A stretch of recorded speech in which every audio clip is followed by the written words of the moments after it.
Hello everyone, আমি রয়েছি বাংলাদেশের প্রথম রেলওয়ে স্টেশনে।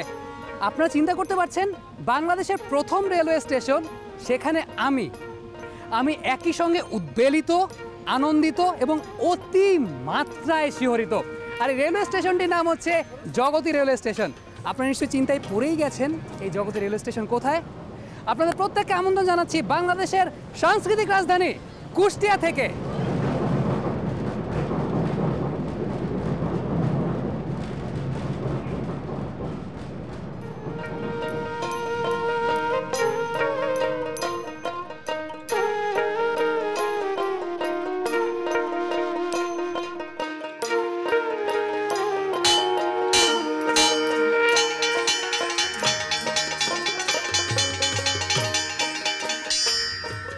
চাচা, ঘন্টা বাজান কেন? গাড়ি আসবে, ট্রেন আসবে। আচ্ছা চাচা, এইটা তো বাংলাদেশের প্রথম রেলওয়ে স্টেশন, তাই না? আচ্ছা, এটা কবে প্রতিষ্ঠা হয়েছে বলতে পারবেন? আমাদের বয়স তো কম, তবে আমরা শুনেছি 1862 সালে। এই বিষয়টা একটু বলবেন যে কেমন লাগে আপনার কাছে যে প্রথম রেলওয়ে স্টেশন এটা, তার দায়িত্বে আপনি আছেন 35 বছর ধরে। গর্ববোধ হয়, কিন্তু যে জনবল নাই, জনবলের জন্য আমার স্টেশনটা অচল হয়ে যাচ্ছে।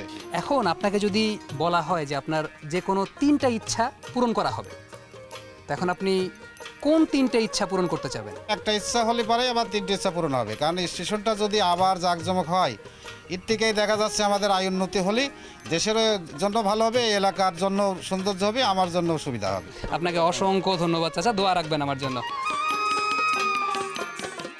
যেহেতু জগতী রেলওয়ে স্টেশনটা দেশের প্রথম রেলওয়ে স্টেশন, সুতরাং কুষ্টিয়ার সঙ্গে ভারতের যে কোনো অর্থনৈতিক কর্মকাণ্ডের জন্য যোগাযোগের প্রধান মাধ্যম ছিল এই রেলওয়ে স্টেশনটা।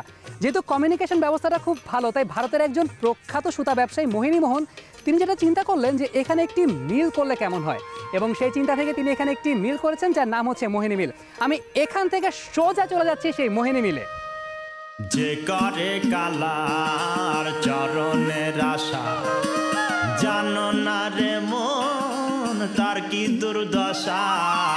যে করে কালার চরণের আশা, জানো না রে মন তার কি দুর্দশা। ভক্ত বলি রাজা ছিল, তার সর্বস্ব ধন নিল। এই হচ্ছে সেই ঐতিহাসিক মোহিনী মিল, যাকে একসময় বলা হতো পুরো দক্ষিণাঞ্চলের অর্থনৈতিক চালিকা শক্তি। মিলটি প্রতিষ্ঠা করা হয়েছিল 1908 সালে, এবং মোহিনীবাবু যা করেছিলেন তা হচ্ছে সুদূর ইংল্যান্ড থেকে 200টি হ্যান্ডলুম মেশিন নিয়ে এসেছিলেন এবং 200টি তাঁতের মেশিনও নিয়ে এসেছিলেন। প্রচুর শ্রমিক এখানে কাজ করত। তবে 47-এর দেশ বিভাগের পর থেকে যা হয়েছিল তা হচ্ছে পাকিস্তান সরকারের একটা সাম্প্রদায়িক থাবা পড়েছিল এই মিলের উপর।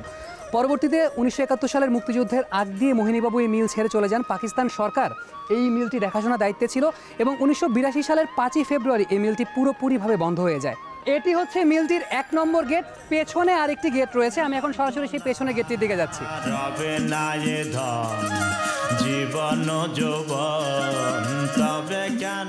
তখন খুব অবস্থা কাহিল ছিল, মিল বন্ধ, চাকরি নাই, বাকরি নাই, খাবো কি। তখন দাদার মতন বাইরে যায় মানুষ কাজকাম করতে লাগলো। আপনি কাজ করছেন এই মিলে? চাচা, আপনি যখন এই মিলে কাজ করতেন তখনকার সময় পরিস্থিতিটা কেমন ছিল এই মিলের? তখন ভালো ছিল, মিলটা বন্ধ হয়ে যায়, খুব কষ্ট। আচ্ছা, আপনি এই মিলে কি কাজ করতেন? গাড়ি কাজ করতাম, গাড়ি সিকিউরিটি। এত বড় মিল বাংলাদেশে নাই তো, সবথেকে বড় মিল এইটা মোহিনী মিল। আচ্ছা কাকা, ঠিক আছে, আপনার মনের অশান্তিটা যেন দূর হয়ে যায়, এই মিলটা যেন আবার চালু হয়, আমরা আসলে এই দোয়াটাই করি, এবং আরও অনেক মানুষের যেন কর্মসংস্থান হয়। ঠিক আছে কাকা, আপনি দোয়া রাখবেন আমাদের জন্য, আর আপনি ভালো থাকবেন, নিজের খেয়াল রাখবেন। ঠিক আছে কাকা। জীবন তবে কেন এত বাসনা রবে না জীবন তবে কেন এত বাসনা রবে না।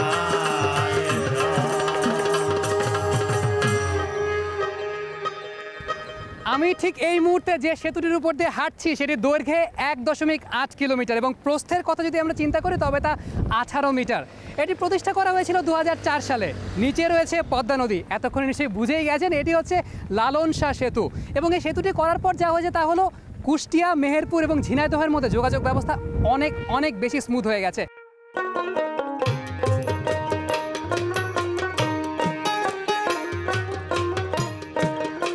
আমার আমার ঠিক সামনেই দেখতে পাচ্ছি একটি নসিমন। নসিমন শুনে আবার অন্য কিছু ভাববেন না, এটি আসলে একটা যান এবং এই নসিমনটি যিনি চালাচ্ছেন তার সঙ্গে একটু কথা বলতে চাই। মামা একটু স্লো স্লো স্লো। আচ্ছা মামা, আপনার নামটা কি? মোস্তফা। মোস্তফা ভাই। আচ্ছা মোস্তফা ভাই, এই যে এই যানটা, এটা তো নসিমনই বলে, তাই না? আচ্ছা, আপনি এই নসিমন চালানো ছাড়া অন্য কিছু করেন? আমি আগে অন্য কিছু কর্ম করতাম, এই দীর্ঘ 4 বছর ধরে এটাই করি আর কি। যখন ইনকাম খুব কম হয় তখন অবস্থাটা কি হয়? এভাবেই চলি। এখন আমাদের তো কিছু করার নাই যে আমরা কিছু করবো, ওই কম হলে কম খাই, বেশি হলে বেশি খাই, না হলে না খাই। হ্যাঁ। ঠিক আছে, আপনাকে অসংখ্য ধন্যবাদ মামা। আপনার অনেক সময় মনে হয় আমি নষ্ট করে ফেলেছি।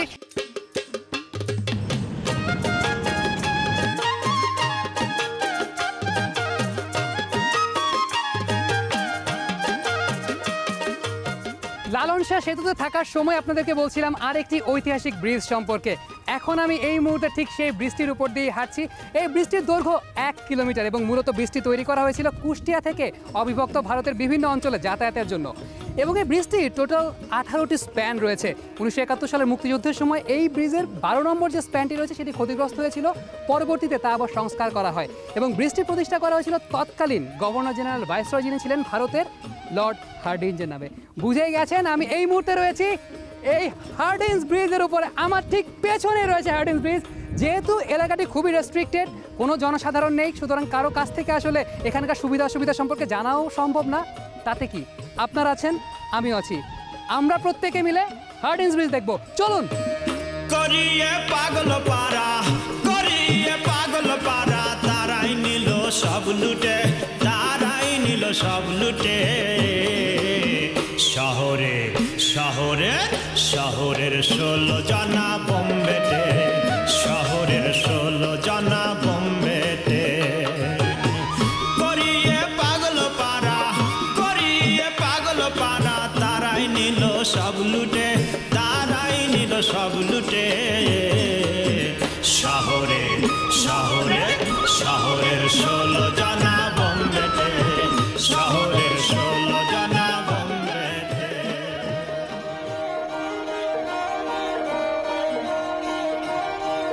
এমন মানব জন্ম আর কি হবে, মন যা করো তারাই করো এইভাবে। এমন মানব জন্ম আর কি হবে, মন যা করো। আমি এখন যে রাস্তাটিতে রয়েছি তার নাম হচ্ছে 12 মাইল রাস্তা এবং পুরো রাস্তার দুধার ধরে সারিবদ্ধভাবে অনেকগুলো ট্রাক দাঁড়িয়ে আছে। তার কারণটি হচ্ছে যে দীর্ঘ যাত্রাপথে যে সমস্ত পরিবহন শ্রমিক রয়েছেন তারা অনেকটা টায়ার্ড হয়ে যান, তারা রেস্ট নেওয়ার জন্য, দুপুরের খাবার সেরে ফেলার জন্য এই জায়গাটিকে বেছে নেন। আমার সামনে যে জায়গাটি দেখছি সেখানে কিন্তু তাদের জন্য খাবার দাবার ব্যবস্থা রয়েছে এবং সেই সঙ্গে দেখতে পাচ্ছি যে গামছা এবং লুঙ্গিরও ব্যবস্থা রয়েছে। আমি একটু আজকের দুপুরটা আমার সেই সমস্ত পরিবহন শ্রমিক ভাইদের সঙ্গে কাটাতে চাই। চলুন। আপনি শাড়ি পরেন? না, শাড়ি আমি পরবো কেন? শাড়ি আমাদের বাড়ির জন্য। আচ্ছা, বাড়ির জন্য আপনার নেওয়ার প্রেশারটা একটু বেশি, তার মানে বুঝলাম। আচ্ছা, এখান থেকেই কেন নেন একটু বলবেন? এখান থেকে নেওয়ার কারণ হলো দাম কম দেখি, এর জন্যই নিয়ে আমরা। এই জায়গায় ওই যে অনেক ট্রাক দেখলাম সারিবদ্ধভাবে অনেকে একসঙ্গে খাওয়া দাওয়া করে, খাওয়া দাওয়ার মান কীরকম বা দাম কীরকম, দাম দর কীরকম? দাম দরটা কম আর কি, আর খাওয়ার মানটা ভালো। বড় বড় হোটেলের থেকে এখানে খেয়ে তৃপ্তি পাওয়া যায়, এর জন্য আমরা এখানেই খাই। আচ্ছা, অনেকটা বাসা বাড়ির খাবারের মতোই। আচ্ছা, আপনাকে অসংখ্য ধন্যবাদ। তো আমার ভাইরা যেহেতু বলেই দিলেন যে এখানকার খাবার খেয়ে অনেক তৃপ্তি পাওয়া যায়, আমিও একটু আসলে এখানকার খাবারটা খেয়ে দেখতে চাই এখানকার খাবারগুলো কেমন, এবং সেই সঙ্গে আমার চালক ভাই যারা রয়েছেন তাদের সঙ্গে আজকে দুপুরটা একটু কাটাতে চাই। আপনারা নিয়ে নিন এই ফাঁকে ছোট্ট একটি বিরতি। বিরতির পর আবার ফেরত আসছি। Stay tuned.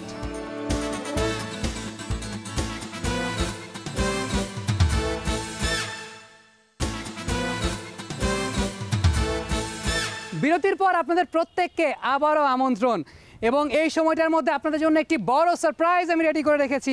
আমি এই মুহূর্তে রয়েছি মিরপুরে।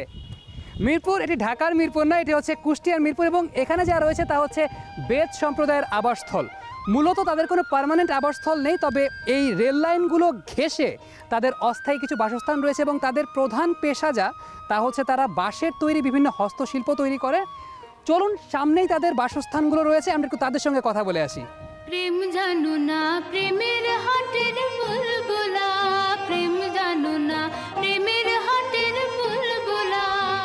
যাদের কথা বলছিলাম ঠিক সেই বেদ সম্প্রদায়ের মানুষজনের যে আবাসস্থল তা কিন্তু এই জায়গাটিতে, অর্থাৎ এই যে রেল লাইনের ঠিক পাশ দিয়ে। এবং আমার সামনে একজনকে দেখতে পাচ্ছি যে তিনি কিছু হস্তশিল্পের কাজ করছেন। দিদি, আপনার সঙ্গে একটু কথা বলা যাবে? হ্যাঁ বলা যাবে। আচ্ছা বলা যাবে, অনুমতি দিয়ে দিছেন দিদি। দিদি এটা আসলে কি বানাচ্ছেন আপনি? এটা সর্পস হবে, মানে এটা খিল তুলাচ্ছি, খিল তুলি শুকাতে হবে, রং করতে হবে, তারপরে সর্পস বানাবো। তো বাঁশগুলো কোত্থেকে আনেন? বাঁশগুলো যে পাশে গ্রাম আছে, গ্রামের থেকে বাঁশগুলো আমরা কিনে নিয়ে আসি। মাসে কিরকম ইনকাম হয়? আমাদের মাস ইনকাম হয় না, আমাদের খুবই কষ্ট হয়। কষ্ট হয় মানে বাচ্চাদেরকে আমরা পড়াতে পারি না, যেটুকু পড়ায় খুব জানের উপর প্রেশার করি বাচ্চাদেরকে পড়ায়। দিদি এই যে পাশে রেল লাইন, এই পাশে আপনাদের বাড়ি ঘর, তো এই জীবনধারাটা আসলে কেমন, আপনাদের কেমন লাগে? এখন আমরা দরিদ্র মানুষ, কি করব, এখন আমাদের তো তেমন সামর্থ্য নেই যে হলো জায়গা কিনি ধরেন বাসা করে থাকবো।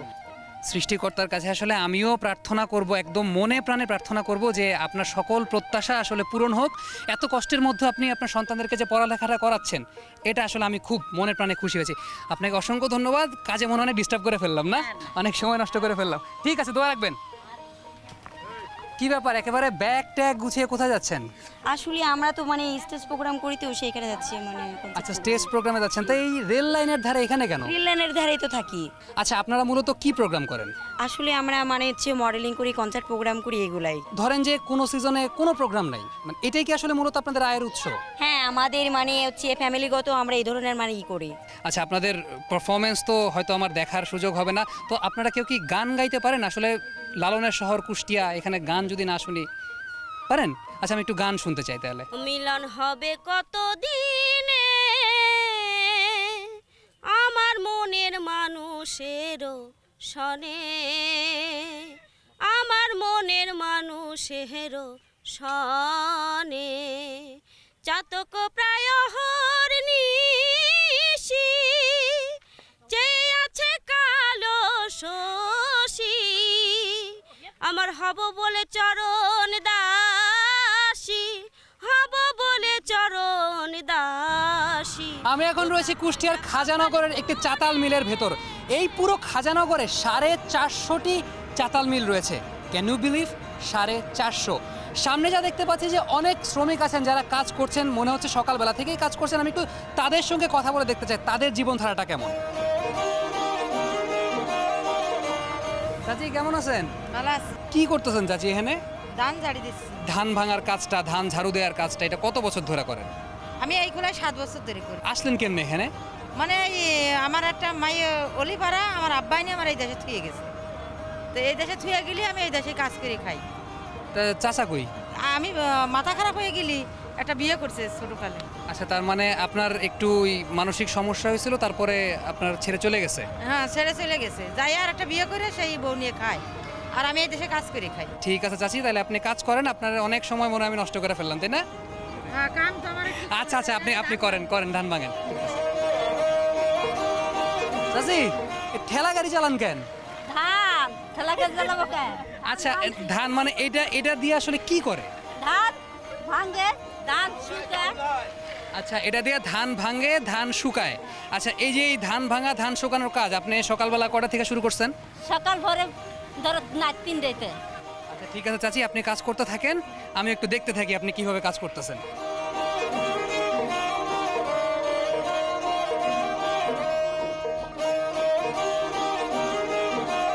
আপা, এই গরমের মধ্যে এটার ভিতরে কি করেন?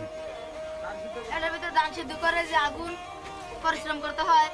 এমনিই তো আগুনের মধ্যে, আগুনে এতক্ষণ থাকেন কেমনে? এখন থাকে মানে ভাত নাই, ফেড়া কি করবো।